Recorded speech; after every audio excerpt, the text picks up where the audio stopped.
finding all my inspiration at Wonderopolis. So if any of you who are with us today are not familiar with Wonderopolis.org, this is a website that offers students, adults, anybody, an article, something new to think about. It could be science, it could be history, it could be psychology, but something new to think about every day with an article and a video and all kinds of information. So each day of this month, I'm reading the previous day's wonder at Wonderopolis and then writing a poem at the Poem Farm based on something I think of from the previous day's wonder at Wonderopolis. So if it's okay, Joellen, I'll read today's. Is that okay? Yeah, please. All right. Well, I almost was late to this Google Hangout because I was trying to get this right up on my website. Yesterday's Wonderopolis wonder was, is the grass always greener on the other side? And it was all about people wishing that they had what other people had, and I got thinking and fell asleep in front of the heater with my notebook late last night around 1 a.m.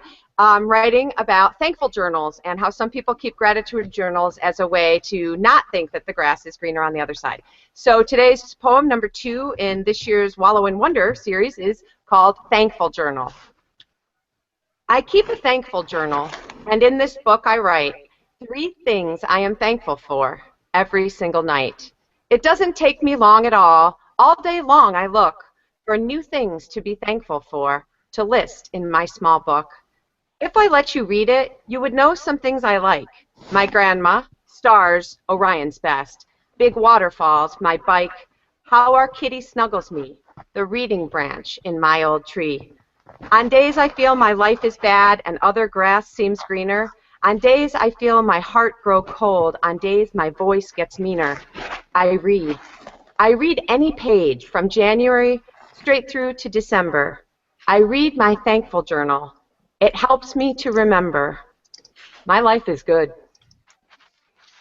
Oh, Wonderful, Nate. Wonderful. So Wonderopolis is great, and one of the things that I think is important for students to know is that people, those of us who write regularly, do not often find ourselves instantly inspired. It's important to sometimes force yourself to become inspired and just say, today I will be inspired by an article I read at Wonderopolis, or a page I find in a book, or something outside my window. Inspiration is something we decide to be, not something that just happens magically. ooh, Love it. I love that. Yeah.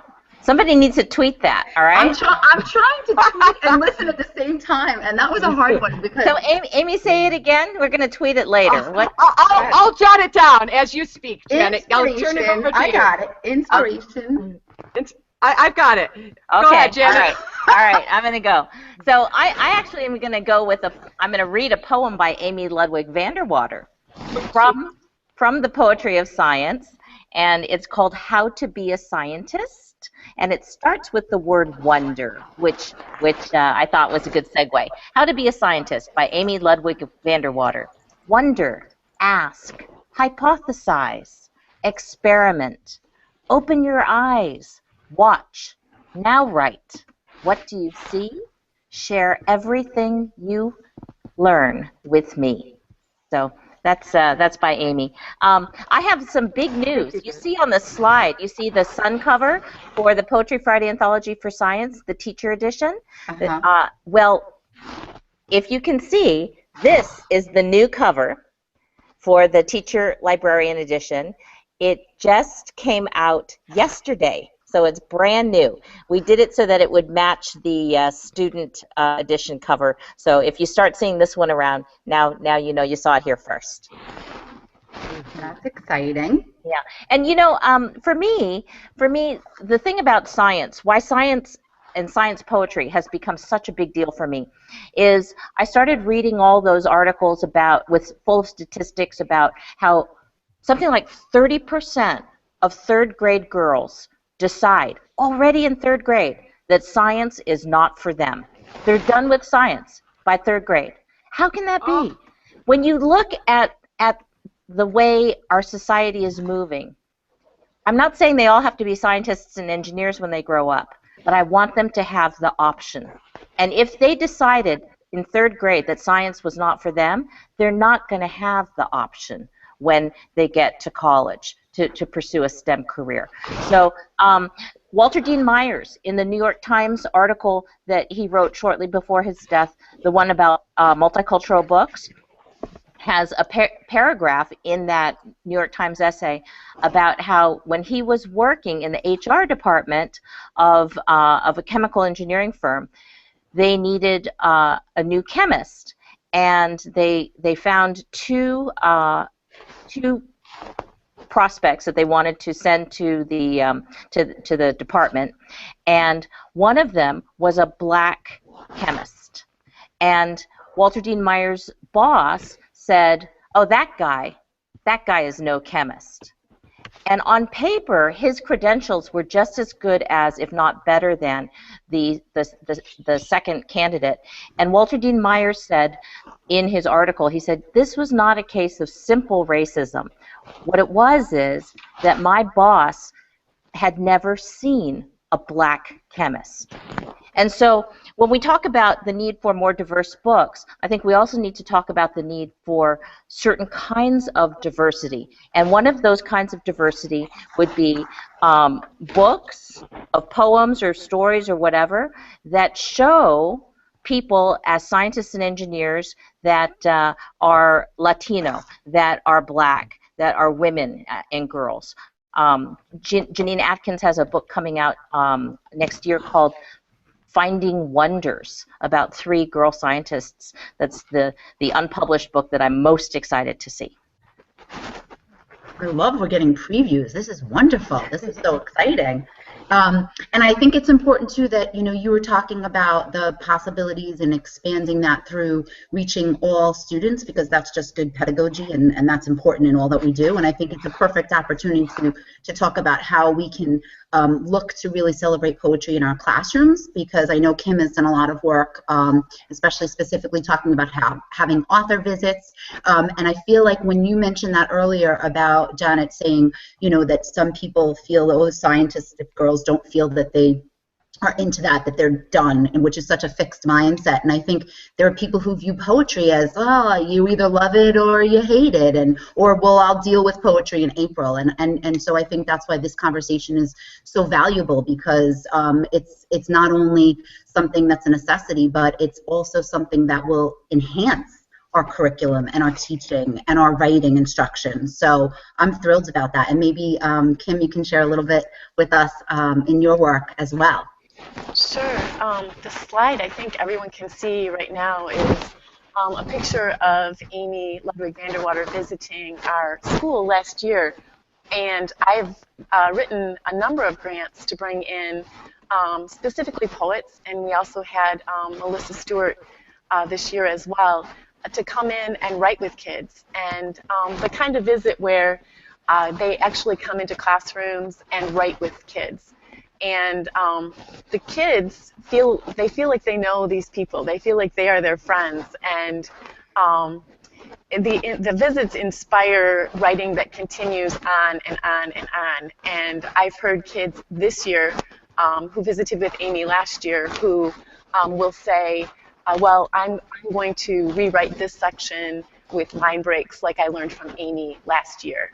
The visits are lasting, and I think for any grade level, that kids are comfortable with poetry helps them to approach writing during writing workshop.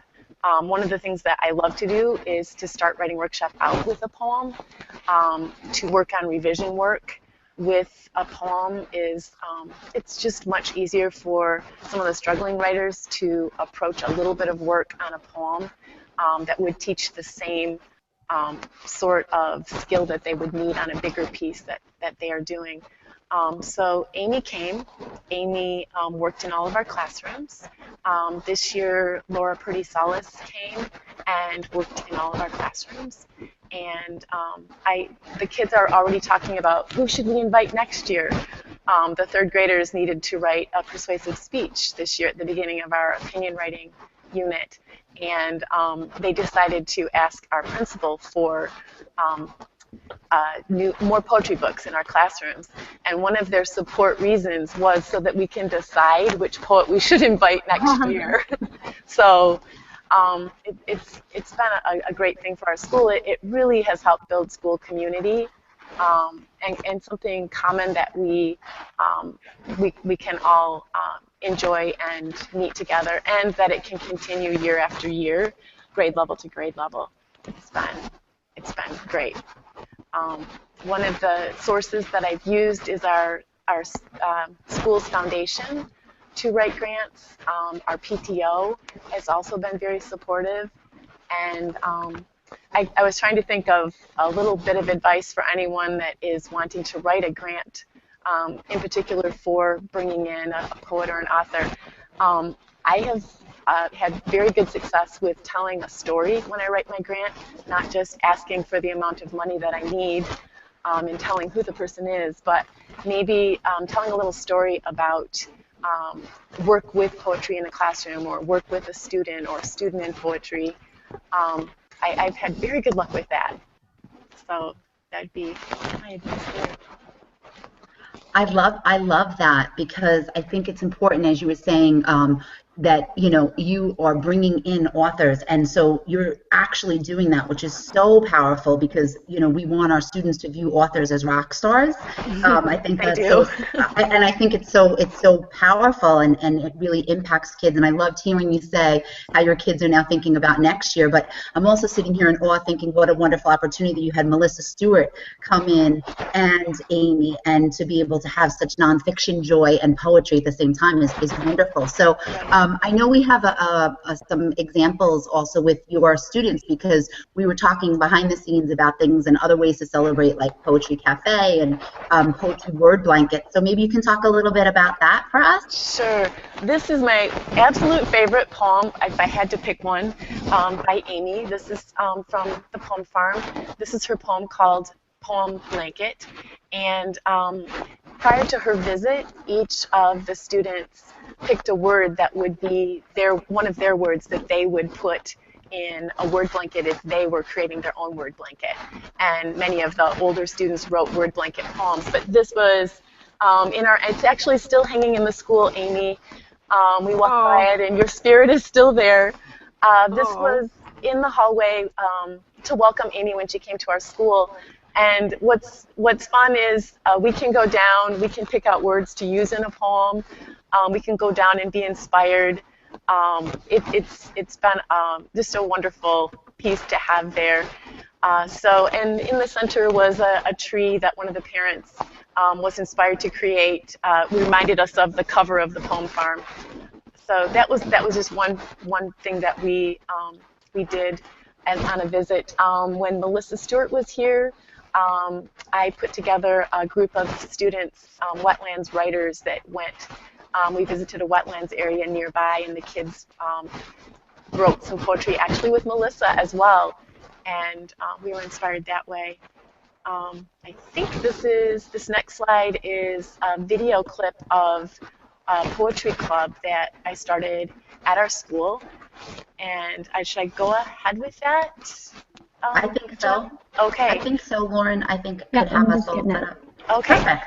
So we wished that we could have had some of the Poetry Club members at school today, but it's the first day of our spring break, and the kids were not going to be available. So my good friend came and videotaped one of our meetings at lunchtime. Poetry Club meets once a week, Mondays at lunchtime. The kids bring their lunch, 3rd, 4th, and 5th graders.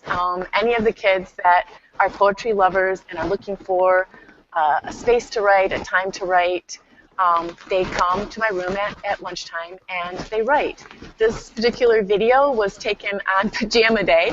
We don't always wear our pajamas to school, so you'll see lots of cute pajamas there.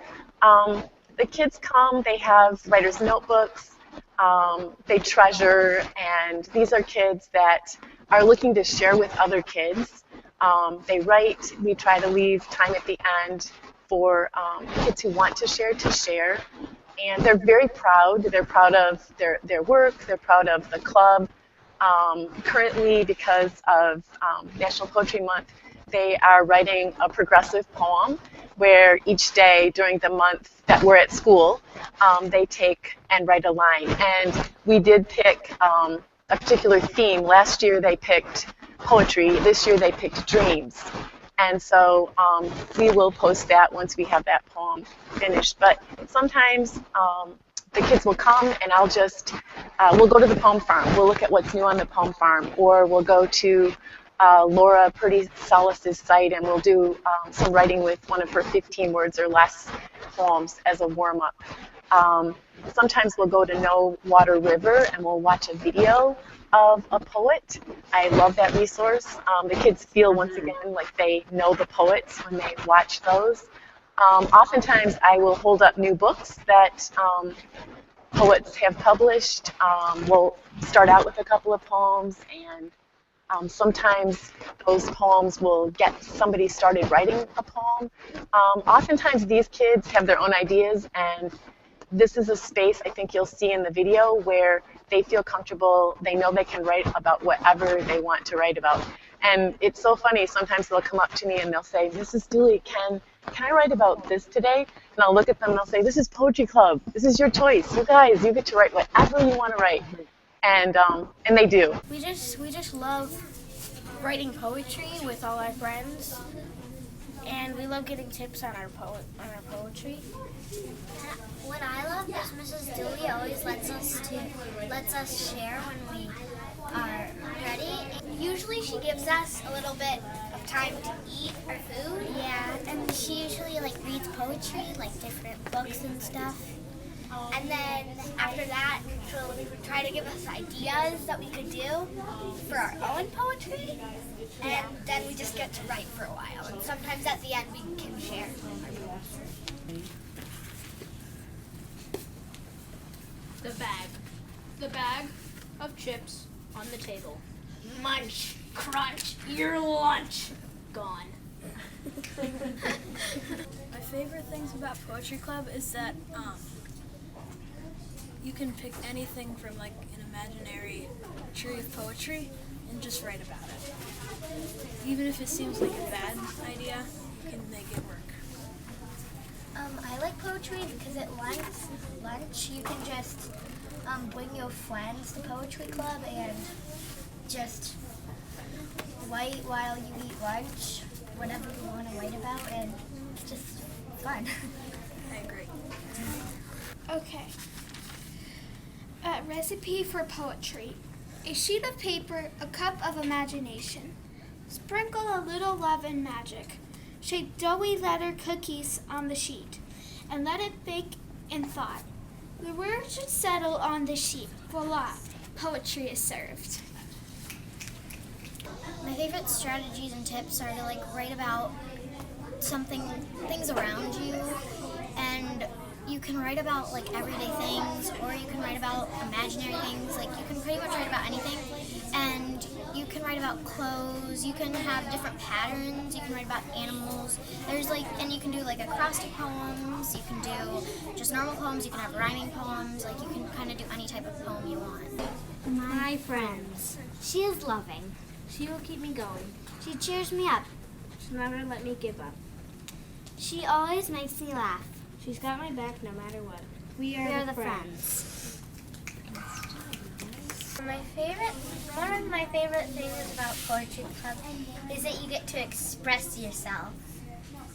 My favorite thing about Poetry Club is that you can write whatever you want and there's no wrong answer. It's just like acting, one of my favorite things to do. Pretty much, but just in writing. Yeah. Poetry, a poem, a topic, a word, a line break, a simile, a rhyme, a letter, a poem, a thought, a feeling, action, poetry. I've written a What Am I poem that I really like.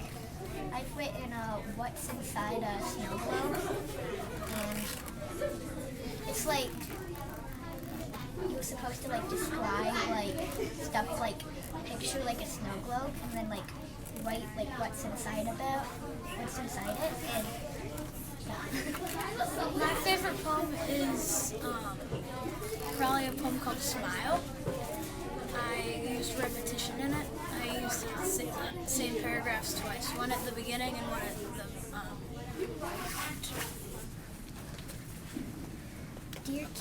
Why do you always choose the cover that's pretty, the one that is clean? I'm a book that is still a book. Don't judge by the color, or the cleanness, or the cover. I don't like that. That is too unfair. You always pick the picture books. Even though I'm wrong, I might be interesting. So take a stand and look around. I am lonely. Nobody has read me. Maybe, please, thank you, love, your unread friend, book. Well, there are lots of different strategies. Mainly the strategy is to just think of an idea and write about it. You always have to have some sort of inspiration that you've picked up. You should know a little bit about your topic. We start out our thing with like an inspiration or a few poems. Sometimes if you have like a rough draft or an organizer. Like today we learned from Firefly. Yeah. Poetry, you don't usually need a graphic organizer, but sometimes like you set them up so that you can have more of like take ideas and put them into one poem like we did in 3rd grade with like the places. Yeah. I mean, we do, when we have special authors here, or the poetry club gets to do like just with just poetry club, they would teach us like different new types of poetry. Like, I mean, we've done like the spine poems, all kinds of different poems. Literally, you can just do anything. Yeah, that's it. Since your poetry club meets at lunch on Poem in Your Pocket Day, or for Poem in Your Pocket Day, which is April 21st this year, I think you need to share my Pocket Poems card. Do you know this poem? I do not, but we will be celebrating. That's perfect. We will do that. It's in this book. Well, the reason you need to do it is because your club is at lunch, because the poem goes like this. Pocket Poems card. Memorizing isn't hard. Take a card out when you eat. Read out loud again. Repeat. Read. Bite. Read. Oh, that's perfect. We will for sure do that. Okay, good. I love that. I'm gonna send that out to everybody as well, so people can see that. Thank you, Janet. We were talking about having, again, poetry possibilities, and so many of the resources that we talked about, we also wanted to share some things like Charles Smith Jr.'s poetry, where he does a lot of poetry and playing with the visual representation of imagery and poetry, and I think that's an important connection. And I know that the slide that is up, if you are looking at it for a brief moment, also has a student that I work with working with some nonfiction resources where, whether we're talking about free verse poetry or concrete poetry or poetry in any form, you can't write about something unless you know a lot about it. And I'm really excited about many of the newer resources, as Kim mentioned, Irene Latham's book, When the Sun Shines on Antarctica, which looks like this, has for every page, there's one page that has the actual poem, and on the other side has the nonfiction informational text. So you're actually looking at the hybrid text right there in print for students, and I think that that's a wonderful vision and message for kids that we have to learn and understand, and this is also part of the ladder to our learning by gathering information, researching, and then being able to share that through poetry is another wonderful opportunity. So I just wanted to make sure that we shared some of those books that are new as well. There's one that's about creatures that are camouflaged. Now you see them, now you don't. And these are all on the Padlet as well. I know that when we were talking and putting together some of the resources, many of us said we want people to feel like they can leave here with some additional opportunities to take poetry back to the classroom outside of the month of April, right? If it's not enough with all the Poetry Friday anthology and the Poetry Farm, that you've got something for every day if you wanted. 365 days, right? Not just 180, because learning is really life work, and it's not just the schoolwork, but it's what's happening and how we're impacting our students to be readers, writers, and thinkers all year long. So maybe Amy can speak a little bit about the Poem Farm. I know we had a slide that had the QR code. I don't think there's anyone who's not familiar with your Poem Farm, but there you go. Thank you so much, Lauren. Well, this is just a little site I started 6 years ago when my first book, Forest Has a Song, was taking 7 years to come out. I was a little lonely, and so I decided in Poetry Month of 2010 to write a poem every day for the month. It was fun, so I did it for a year, and now I still show up there on Fridays. Here's a poem from a few years ago. When I did the dictionary hike, that was a project in which I opened my dictionary every day to a new letter, starting with A, ending with Z. It was a children's dictionary, so it was all clean and safe. And I closed my eyes, pointed to a letter, and the poem of that day was titled by that word. So here's draw. Cave mom said, draw on our walls. Cave boy got a bone, dipped it into mud and blood, and then he felt alone. The wall was blank. The wall was clear. He stood in place. He stared in fear. How would he fill this empty space? Cave mom looked into his face. Cave boy darling, cave boy child, draw the bison, free and wild. Draw your father. Draw a deer. Draw your life. Draw right here. He drew one tree. She drew another. They drew all morning, boy and mother. Someday we will all be gone, but art we make lives on and on. And I like to share that one with students as just a reminder that each of us has something only we can say, and writing is a great way to leave a good piece of yourself behind. Oh, that's such a beautiful thought, and I love having the opportunity to end on a note like that. Thank you, Amy. You mean I don't instead want of it to ending, end. instead of ending on Ending on what? You just went out, Janet. I'm sorry. A death one. It froze a little bit. But we do have a Padlet that we shared out that has many of the resources we've already talked about, and we really hope that people will add to that.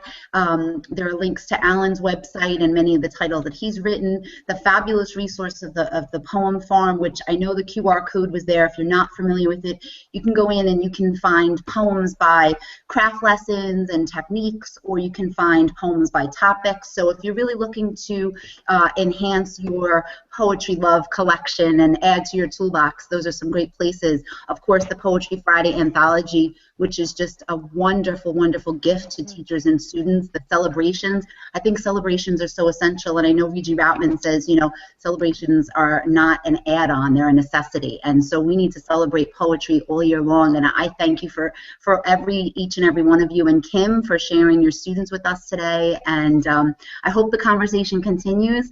I hope that people will add to the Padlet and add to follow Alan or Janet or Kim and Amy, and continue the conversation and keep spreading the poetry love. Thank you for joining us, everyone. Thank you. Great, thank you. Thank you, Joellen. Okay, thank you everybody for joining. Stay with us. We have some great sessions coming up for our second session. So we have workshop number 6, Kristen Zemke and Katie Matara. So we're going to talk about Amplify, digital pedagogy for today and tomorrow. In workshop number 7, Rosalind Linder and Chris Howard Linder are talking about crafting details, teaching students to elaborate and add details.